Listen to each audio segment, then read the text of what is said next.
Well, I looked up and I saw that they had the same thing for this utility vehicle, so they got everything in here. So let's kind of go through it real quick. Part name 1G31911-210, which is this nice air filter. We have part number K75913250,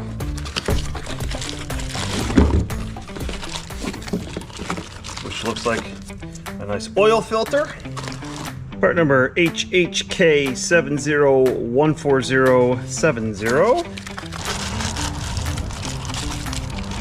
Part number HH15032430.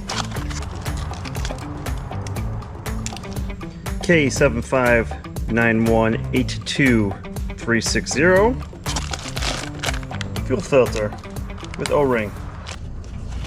Take these clips, quarter turn. Oof. Yeah.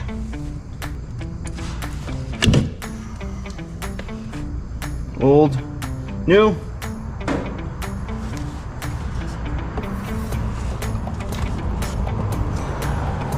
Old, new.